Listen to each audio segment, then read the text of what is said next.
gold is unstoppable. But a warning has to be issued right now. There are two dark clouds forming on the horizon that could lead to profit taking in gold and the gold miners short term.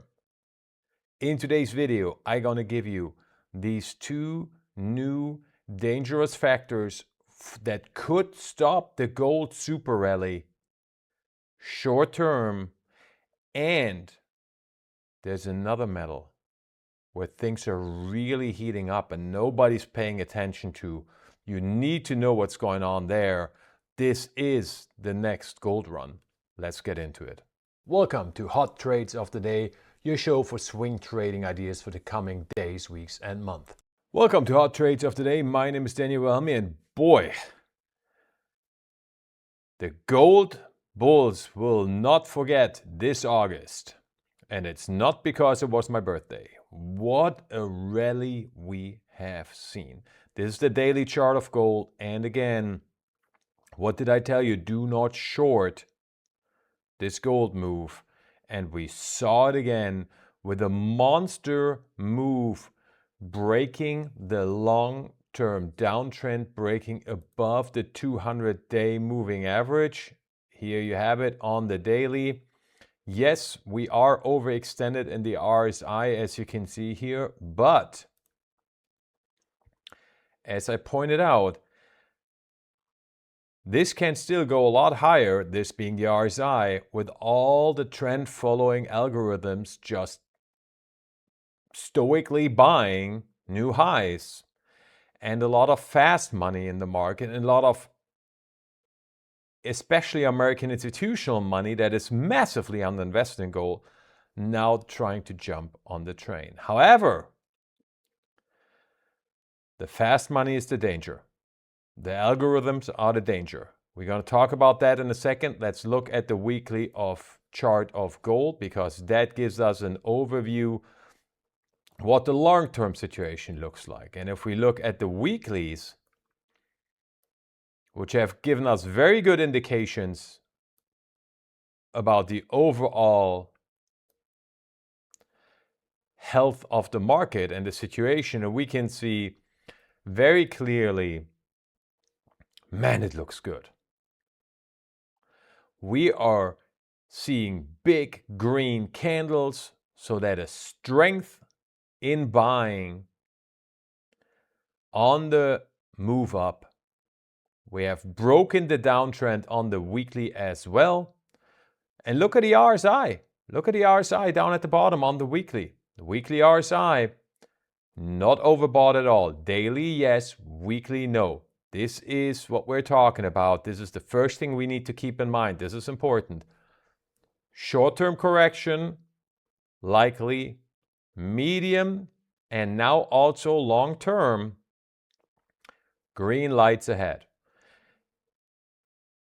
We jumped above the 50 weekly moving average, this purple line right here. And I told you in previous videos, this one is important because this one is really good indicator in the past where we need to be. If you would have bought the last time we went above the 50 moving average, you would have gotten in, pretty much around $2,000 an ounce. I think all of us would easily sell our neighbor's kidney to get into gold at $2,000 an ounce now.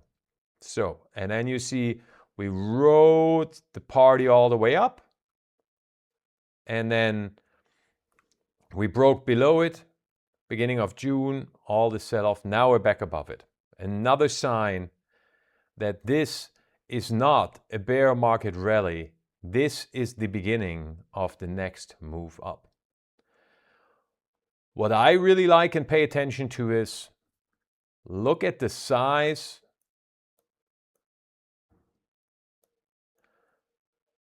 of the candles that we've seen in the past 2 out of the past 3 weeks. This whole bear market, we had 1 week, we had a candle that was even remotely close all the other green weeks we had, look how small they are compared to what we're seeing now. This is important for us. This shows us a change of trend. This shows us more buying is coming into the gold market. However, obviously, we can't always have good things. That would be too nice. So there are warning signs, and we're going to flip to the daily for it.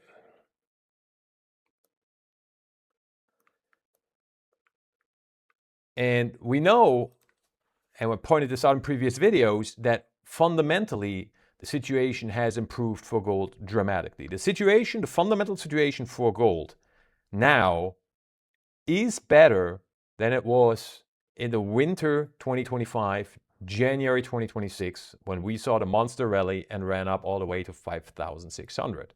This is another reason why this is not a bear market rally. Things have fundamentally shifted this week.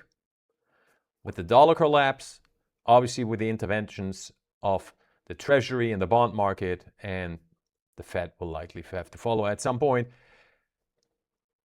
This is a new game now.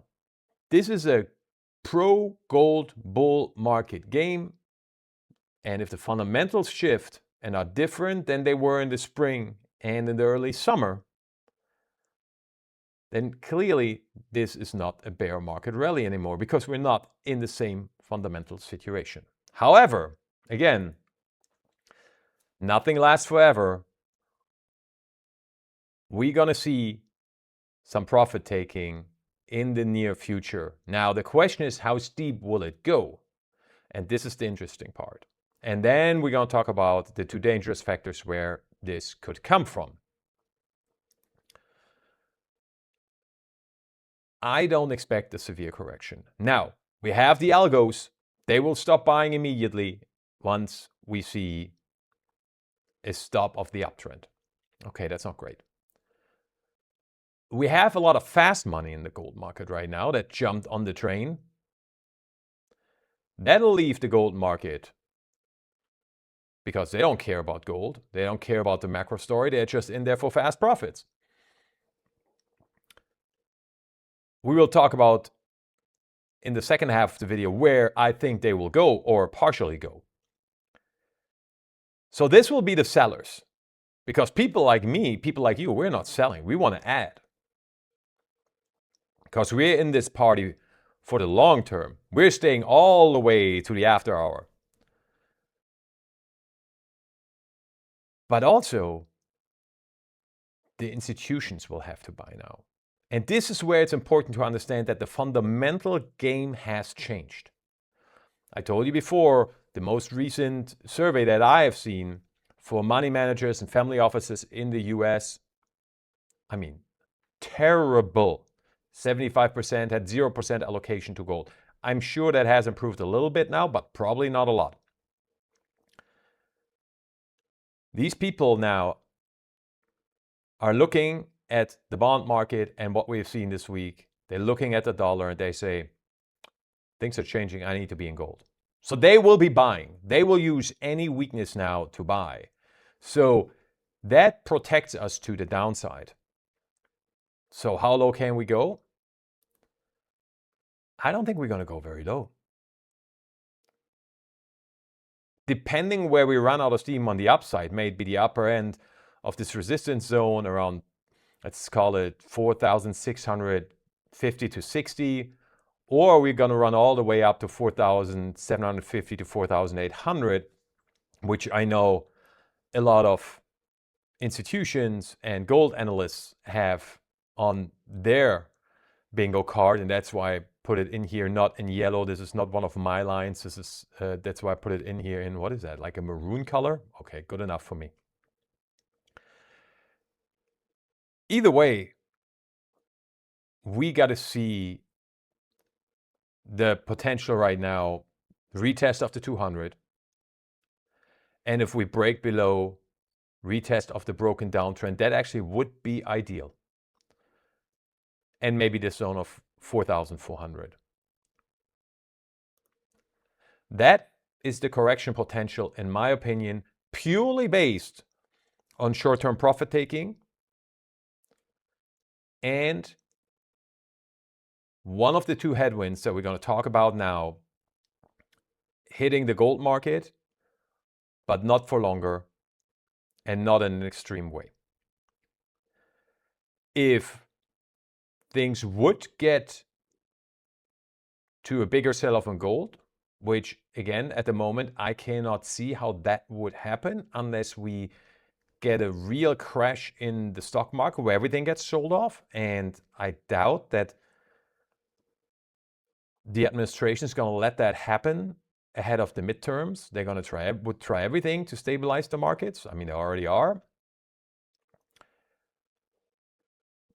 Then it would probably, then my downside target would probably be, I say probably because we have to see what the moves look like intraday, but probably this zone 3, which would be 4,250-ish to our beloved 4,215, and then the 50-day moving average, which by then should be in that area as well. So that is not huge downside potential. That means for us, remember, I've said this before in previous videos, in bull markets, corrections are buying opportunities. We should not wait for gigantic declines in gold or in the mining stocks. Yeah, moderate declines are in the books, 5%, 10% for the mining stocks, depending on what category they are, seniors, juniors, explorers. But we have to come to terms with the fact the prices that we saw just at the end of July, those are history now. And that's okay. This sucks for all of us. We all wish we would have bought more. This is how this always goes in the market, right?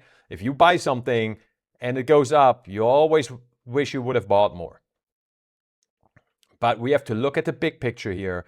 And the big picture tells us the new gold rally phase has started. That means the mining stock's going to do really well, especially the quality ones. So there's enough upside, more than enough upside for us if we get them a little cheaper than they are right now. So what are the two headwinds? Let's get into it. Number one is the dollar. So let's start with the weekly. If we just look at the weekly, the dollar, and we're using the Dixie here, it looks terrible. There's no other way to describe it. We're below the 200 weekly moving average, the golden line, which is starting to trend down now. We got double top.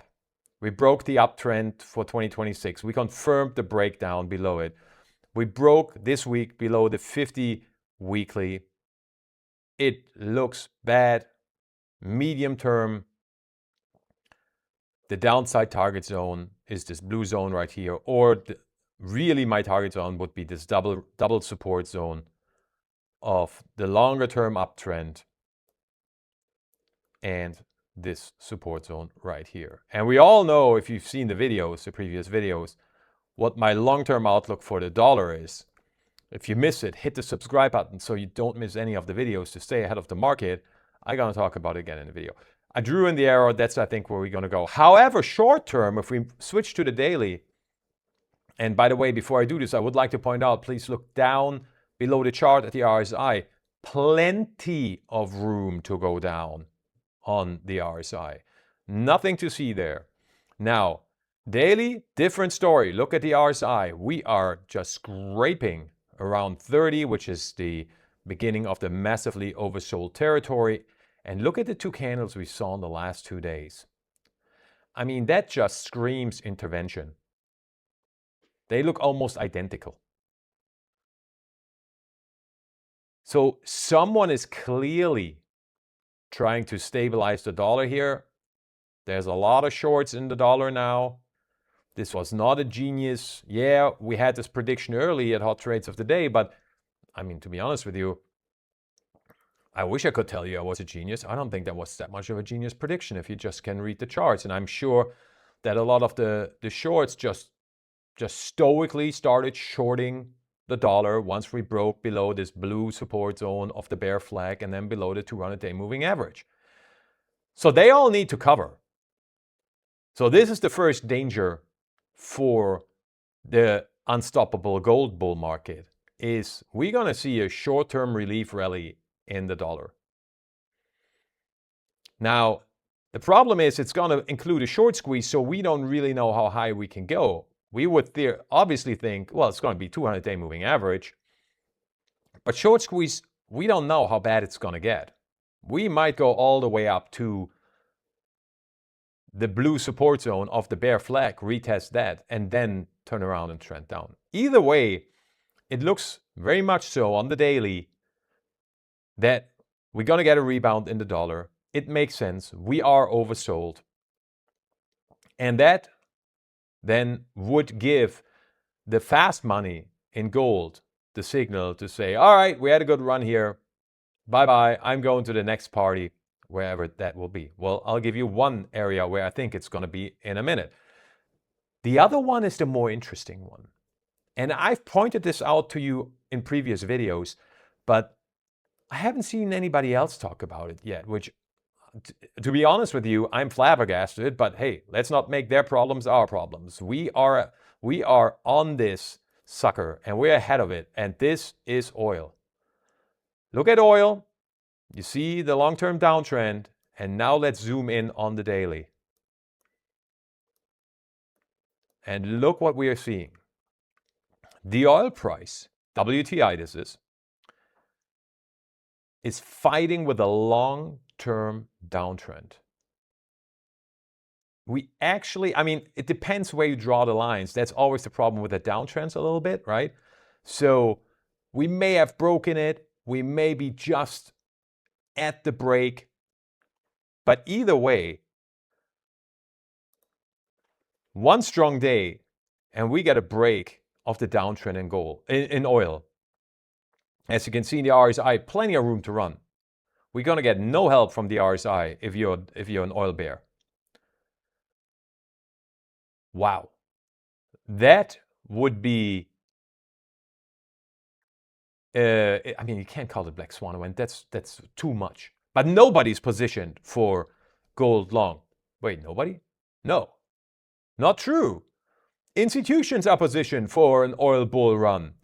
We here at Hot Trades of the Day are positioned for an oil bull run because I've been telling you about this phenomenon that the energy stocks are rising and the oil price is doing really nothing in terms of sentiment right now and being in the public eye. And I've told you in the past weeks repeatedly, watch the oil stocks, get in on the oil stocks. They are improving. And now we're starting to see why. If oil breaks to the upside, we're going to see a big run in oil, breaking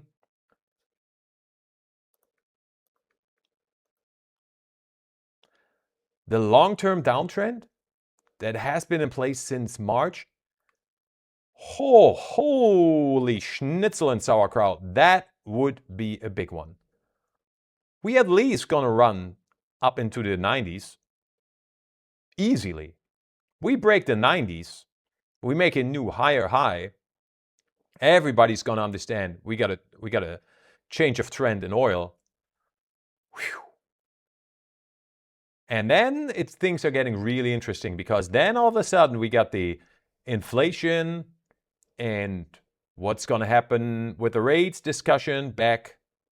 And remember, just pure muscle memory, what was the trade in the spring and in the summer? It was a negative correlation of oil and gold, right? We will see what the narrative is, but this is a danger factor that we have to pay close attention to for gold. Now, it'll be a great factor for our energy positions, and that's why we want to be invested in both. But pay close attention to the oil sector. Something is happening here. You don't really see it on the weeklies yet. So sorry for the drunken highs and lows. You're familiar with them. They've had a good time. Ignore this. Just look at the bars. I look at this and you know what I see? I see this. Green, green, green, green, green, green. Out of the past 7 weeks, we had 6 green weeks and 1 red week. I look what has happened in July, and we'll give you in June, sorry, and prior. And we got red, red, red, red, 1 green, red, red. This is the past 2, 4, 6, 7 weeks prior. 6 red, 1 green, and that green is that's an embarrassing green for the greens. These are the type of really simple things. You just look at them and you see, yeah, something is changing. The selling is done. There is buying happening. We haven't seen the breakout yet. Okay, on the weekly, it's not there yet because we're fighting with it on the daily. But something is changing.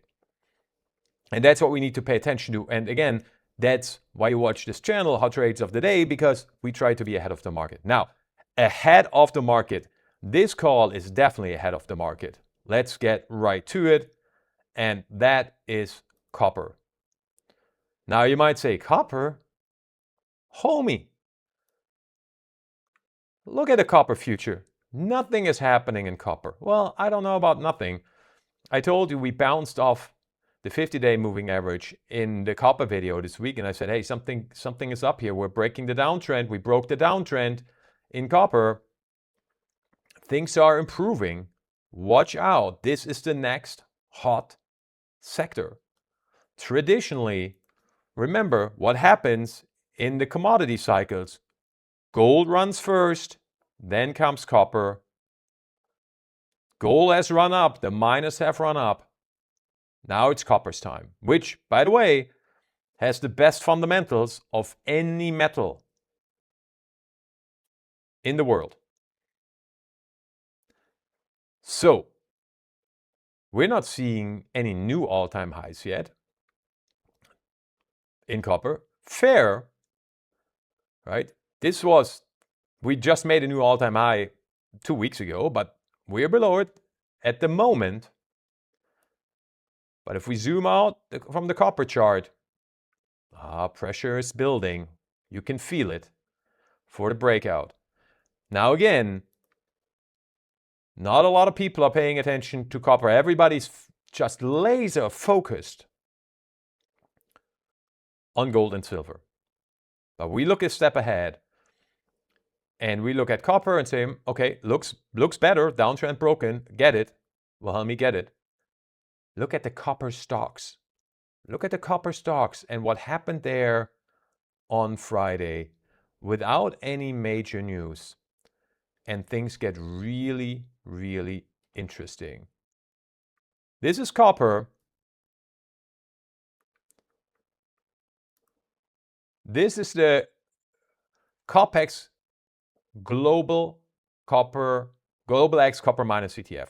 Look at the jump that we saw on Friday. This is huge. This is what the institutions buy.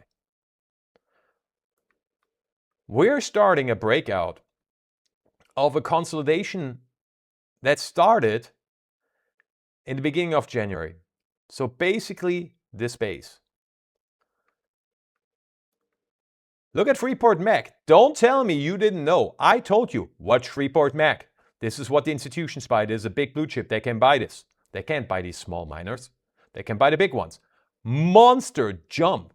You don't get a jump like this without major institutions buying. Something is up. Let's look at Hudbay. Hudbay Minerals. Monster jump on Friday. 2 big-time green candles. Kind of out of nowhere if you look at the copper price. Yeah, copper situation has improved a little bit, the technicals, but doesn't really justify a jump like this. And just so you know that this is what's happening. Institutions are buying in. Let me show you a couple of the smaller ones. Okay, that doesn't look special at all. Yeah, okay, even below the 200.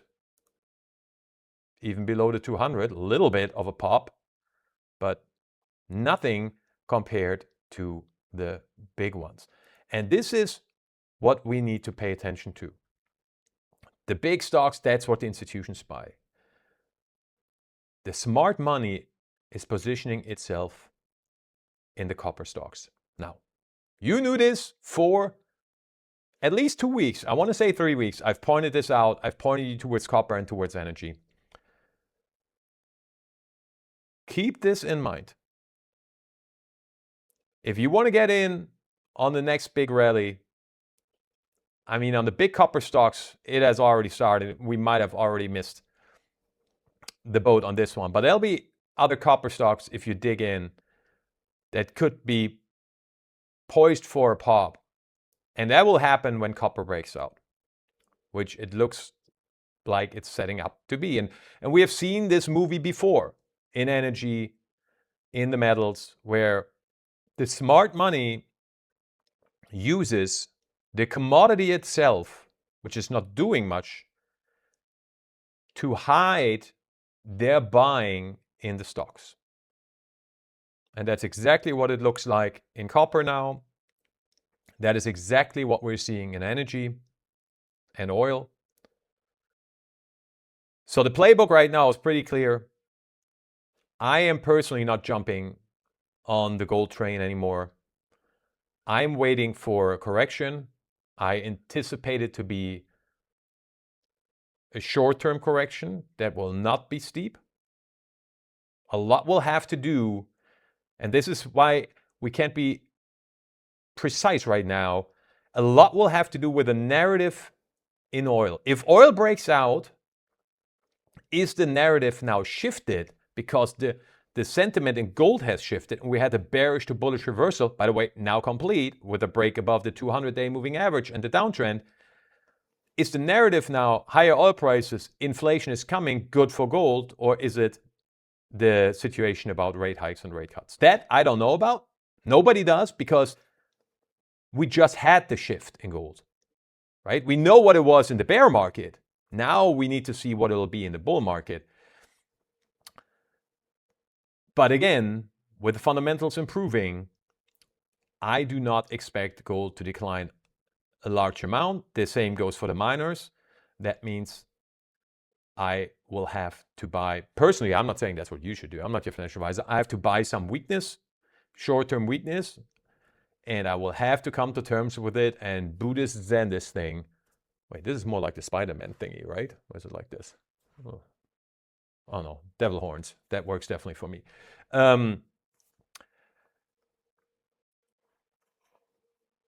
I'll come to terms that the July party at the super lows of gold and the gold miners are history.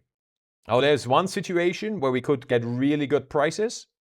That would be if gold and silver go sideways in the fall and we get, and therefore kind of the sentiment goes like blah for gold and silver. The euphoria kind of, just evaporates. And we get a steeper correction in the stock market. Then the mining stocks could correct a little lower. But I'll rather have hold some money back personally for that scenario, but put the majority to work, than bet the majority of the money that I want to have in the mining stocks on this scenario to play out. And we'll cross that bridge when we get there. Now the bridge we need to cross is to have a great weekend. I took up enough of your time. Have a great weekend. We see us on Monday. Bye-bye.